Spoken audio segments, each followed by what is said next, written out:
Hey guys, it's Robj here, and in today's video I'm going to be moving my weaver ants into a new artificial setup. So as you know from a few videos back, I tried to get them to move into a more naturalistic nesting space in cork bark and various bits and bobs. You can see that video in the top corner now. But after months, they used it nothing more than an extra outworld, and they seemed to quite like it. They were taking stuff from the outworld into the nest and back out into the other outworld. Anyway, so seeming that nest move didn't happen, I have new plans for the naturalistic setup. So I thought to double down, give them more space. If we're staying artificial, as they need more space. There's too many ants in the outworld, they don't fit in the nest. So I thought, let's double down, let's give them a much bigger nest to grow into, because they're quite fast growing. Since I got them, they've tripled in numbers. And I thought, they like a second outworld. Well, okay then.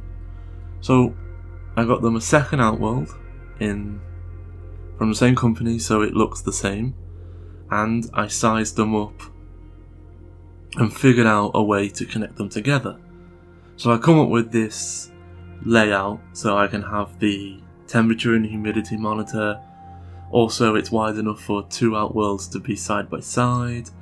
It gives me 3 points of access for adding moisture and humidity, so water port basically. So I can switch the moist areas to reduce any chances of any mold breakout, and to give them a much bigger range from really humid right down, so a better gradient level. So this is the idea I come up with. I did want just the one large nest, but as you can see, the outworlds didn't line up quite as well, and there is no real right angle available.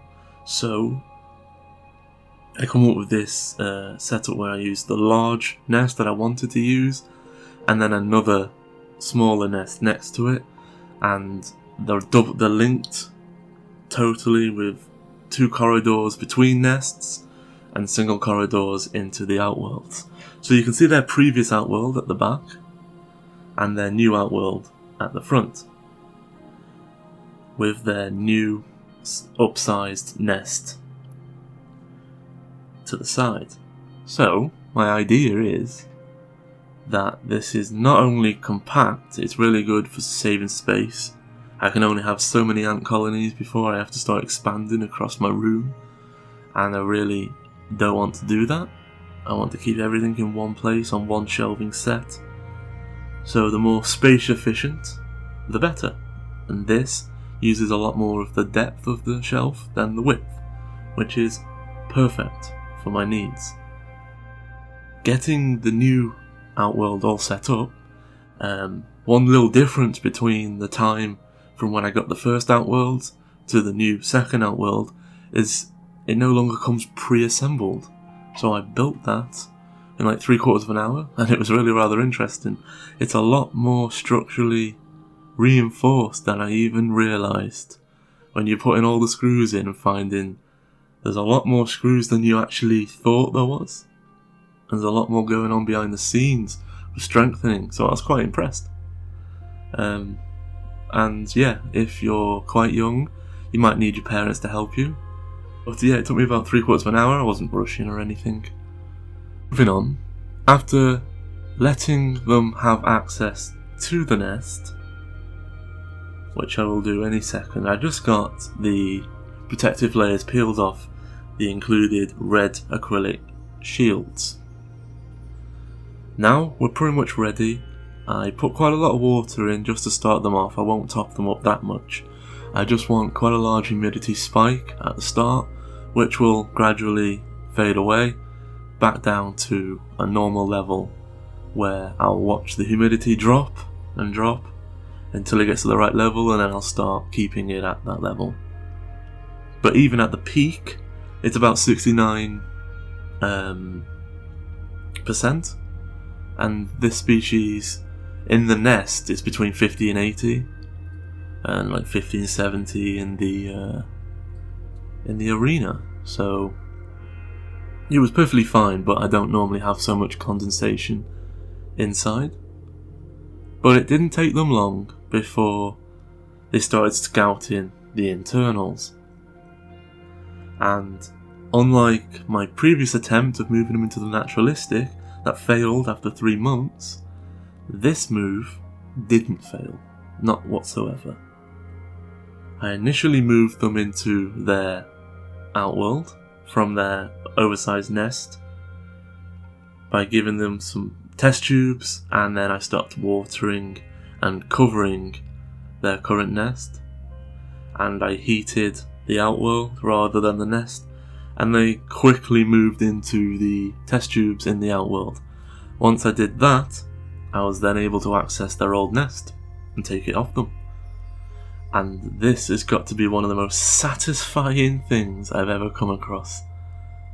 Their silk. I wasn't expecting quite what I found, and it was rather satisfying, and it's really strong and cool. It was interesting to see that they hardly dirtied the nest.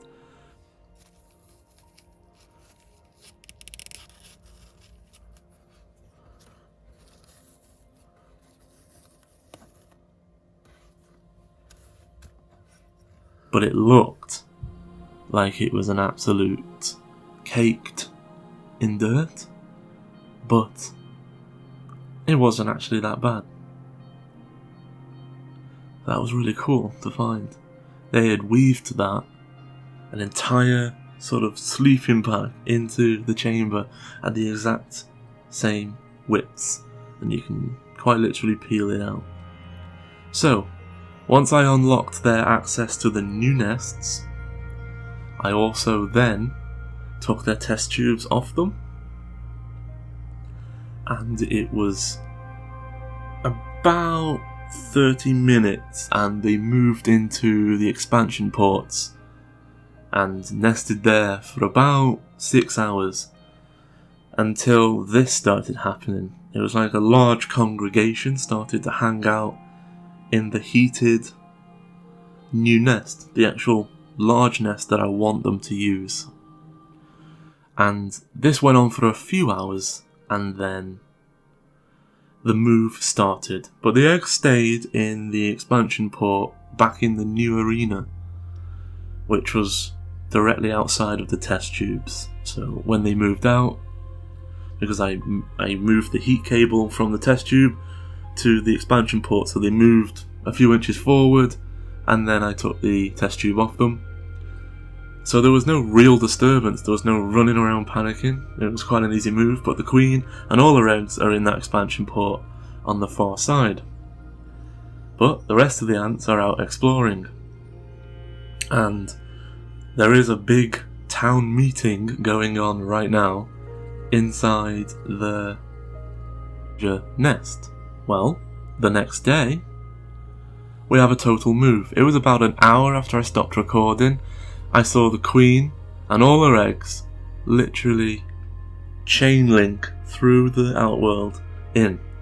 I scrambled to get the camera, but it was a total fail, and the lighting conditions were so poor, I just observed it myself. But the next day, with the heating, it has produced quite a lot of condensation. But even with this visual, it looks way too wet, which I agree, I do not normally keep them this moisturised, but because it was a brand new nest, I do like to give them quite a lot to start.